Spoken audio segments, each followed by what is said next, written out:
Oilers fans it's hot cold, man.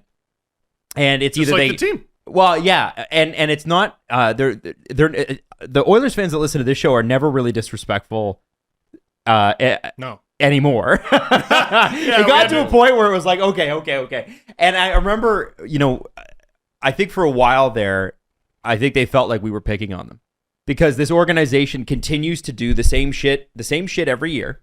And what we talked about in the last episode was like, listen, the question is, does Ken Holland spend resources like futures to improve this team, which is underperforming?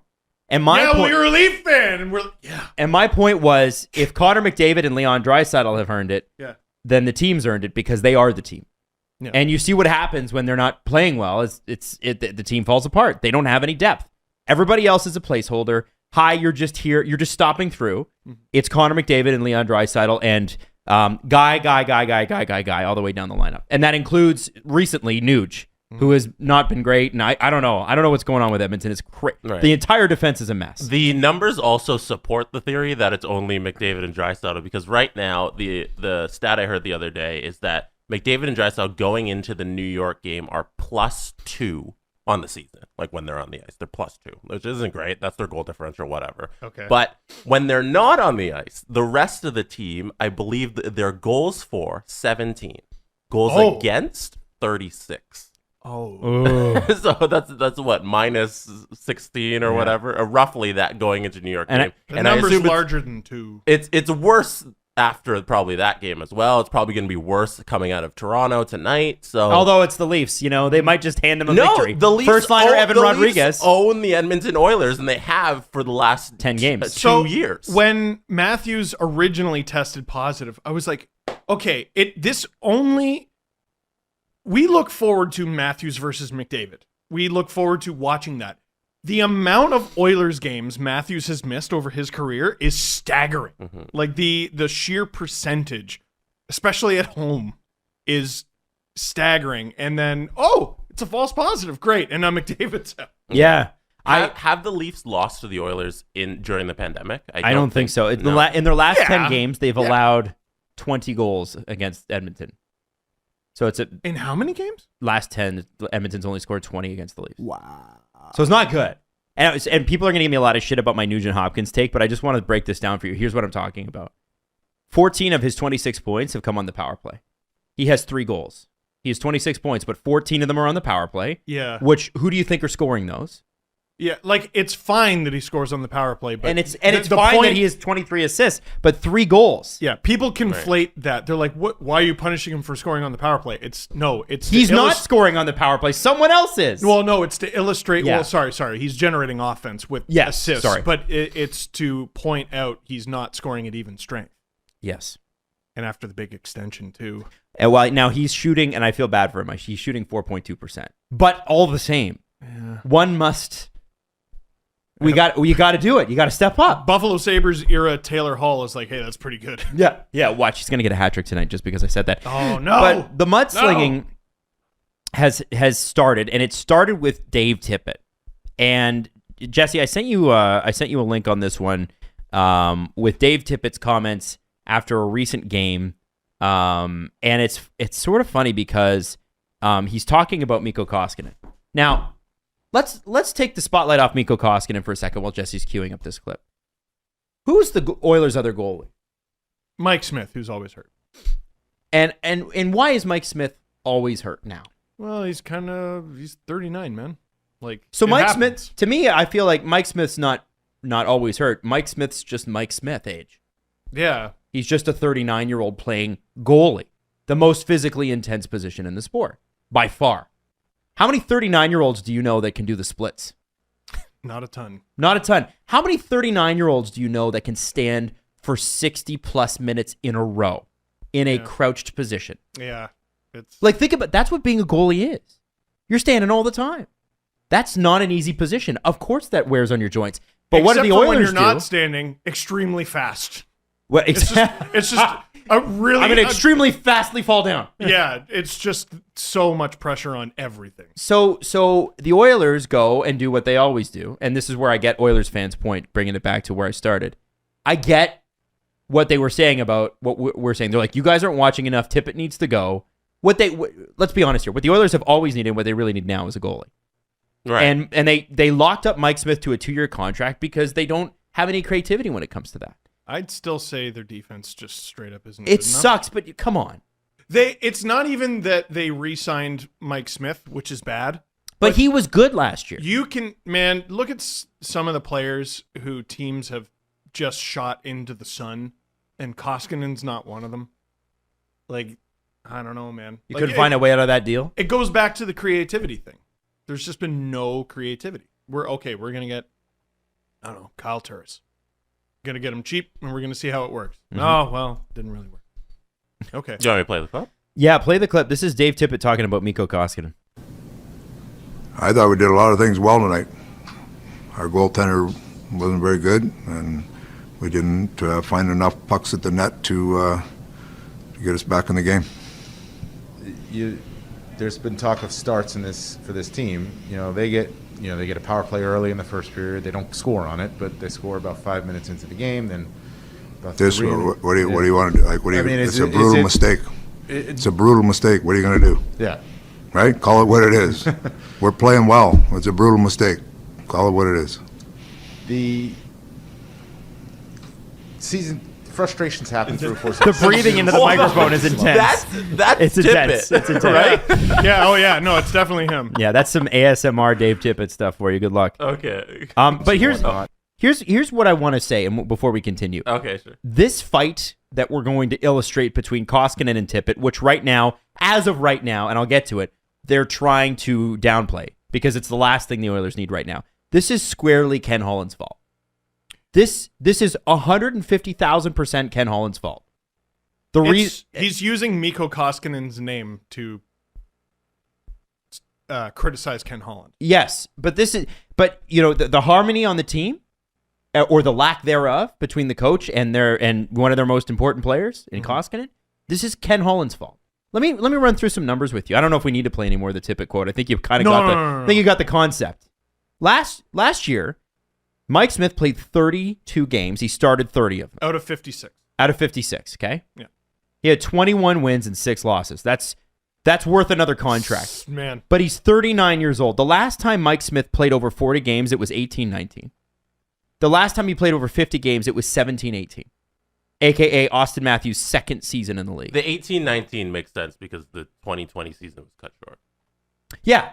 But what I'm trying to say, I guess, yeah, you're right. You're right. I think what I'm trying to illustrate here, though. We have to remember that all the time. Yeah. It's God, time. But all the same, I want to be clear here. The actual number matters more than the amount of games in the season. What I mean by that is, Mike Smith played really well in 32 games last year. Mm-hmm. If there had been 82 games and he'd played more than 32 games, it would have been a much larger issue. I wonder if that record looks a whole lot different. And I think, and the reason for that is he's 39. So you've brought a guy back who can give you 32 good games, you think, right? Mm-hmm. But this season you're not playing 56 games. You're playing 82. So who's supposed to pick up the other? So here, let me bring it to something else, something that I know you're passionate about, Adam. Hit me. Negotiations. Oh. So the Oilers have a complete lack of creativity. Mm-hmm. We already know that. Mm-hmm. We've already established that. Mike Smith, with that record and with those numbers, goes into last offseason with ready to negotiate. Yeah. Even though he's 39, look at my numbers. And we know the Oilers have tried to trade Koskinen. Mm-hmm. It did not work. Yep. We know they tried to acquire Darcy Kemper. It did not work. So, Mike Smith is here and he goes, well. I know you're not going to give me a ton, but you are going to give me 2 years. And the Oilers go, that's ridiculous. You're 39. And he goes, okay, well, I'm going to get another offer somewhere else. Dude, Brian Elliott just got a contract. You think I'm not going to get one? I'm going to go out there and I'm going to get an offer from somewhere else. They might even give me 2 years. Mm-hmm. And you can give me my second year. I respect that. Oh, but if absolutely. Ken Holland, Yeah. it falls back on Ken Holland, who I could agree. not get it done. I agree. Saying. How do you put yourself in that position? Yeah, they have Mikko Koskinen right now because of a lack of creativity. They have Mike Smith signed to 2 years because of a lack of creativity. Ken Holland's whole thing with last trade deadline was, I'm not going to do anything because the last time I tried and it was really expensive and then we lost. Well, because he went after a player that he knew and he paid too much, and then the season was canceled. Or not canceled, postponed. There are so many examples of teams doing nothing and it being the right decision, right? Yeah. There are a lot of off seasons where we go in as fans, guns blazing, and we're like, you got to tear the whole thing down. You got to just get nuts and go completely different personnel. And then they don't do that. They tinker here and there, and it ends up being the right choice. The Edmonton Oilers are a crystal clear example of doing nothing being the absolute wrong choice. But they didn't even really do nothing, did they? They signed Cody Ceci to big money, which hurts their ability to be creative. They didn't need to do that. They signed Tyson Barrie to big money, which hurts their ability to be creative. You can make the argument to me that I understand why they did Tyson Barrie. Yeah. I can make that argument. I 100% get that. Cody Ceci, I do not understand. You know what? No, I don't. I don't understand why they had to get rid of Tyson Barrie because they signed Tyson Barrie. What did I say? Get rid of. Oh, sorry. I don't understand their decision to sign Tyson Barrie and trade Ethan Bear in kind. Yes. Because the problem with their series against the Winnipeg Jets is they needed stops. They need stops. And I don't mean saves. I mean, because I don't... defensive stops. You're talking about shutting people down in the neutral zone. Yeah, I don't remember the numbers exactly. And Ethan Bear did, to be fair, have a couple really bad moments in that series. But they made the bet on the wrong guy. They had Ethan Bear. You have him. They had him at a smaller number. And rather than go, okay, we're going to keep him. He's now going to be one of our big offensive guys. We know he can do it on the back end. We're going to keep him at a much lower number. We're going to punt on Tyson Barrie, unfortunately. But we're going to use that cap space on something else. I think you could have kept Tyson Barrie and still found a pretty good goaltender at $4 million. The $4 million bucks you spent on Cody Ceci. You could have found an even... And you didn't need to re-sign Chris Russell either. He was actually up. Keeping Ethan Bear and getting rid of Tyson Barrie probably gets you Kemper. I don't know how you guys have had this whole little thing about their defense and not mentioned Duncan Keith. Oh, because I was getting there. Well, let's take it there. Go there. That was the whole decision on the back end. It was you're moving out these guys and you're re-signing everything, and then you're bringing Duncan Keith to get the stops because they saw in the bubble playoffs they went up against Duncan Keith and he stopped them. And Ken Holland wants him now on the team because he saw what he did to his team, and now he's ours. And the deal they should have made with Chicago was the Marc-Andre Fleury move, where it just took one prospect for, or not with Chicago, with the Vegas. Golden Knights. What that Chicago did is they just sent one prospect. It was Hakkarainen. They sent him over to Vegas, and that was just one deal, and that was it. And instead, and the reason they were able to do that is because they had the space. Because they had the cap space, and instead, Edmonton wanted the big deal from Chicago, and they spent everything to go get Duncan Keith, and it was craziness. Oh, where was I going with that? I did see the logic in the Keith deal. Like, okay, we need a steadying presence. We need a guy who is going to see any situation, because he's seen every situation in the National Hockey League, and he's not going to bat an eye. That is Duncan Keith, even with reduced abilities. If you reduce his role and you just have him there as that presence, I understand it. But to calm who?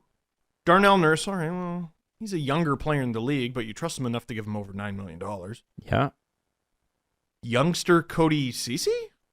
Well, no. Youngster Tyson Barrie? Well, no. Neither of those players are either of those things. He could have been potentially a good fit for Ethan Bear. You know what I think? What do you think? This is Galaxy brain. Evan Bouchard as well. And Broberg. Conspiracy has nothing based in anything except my intuition alone. As a GM, I think I get a sense of how players are thinking and how management makes moves. They brought in Duncan Keith to be a pseudo leader on this team because the guy who is supposed to lead the team isn't the best at it. He's got too many responsibilities already. Connor McDavid has to... hey, can you will this team through every single game ever? please. All right. Yeah, thanks. 82, and then Yeah. 16 wins in the playoffs. And the GM recognized that and said, I'm going to go get the guy with cups to bring him into this organization to try and straighten it out, to try and help the locker room. And none of that worked. I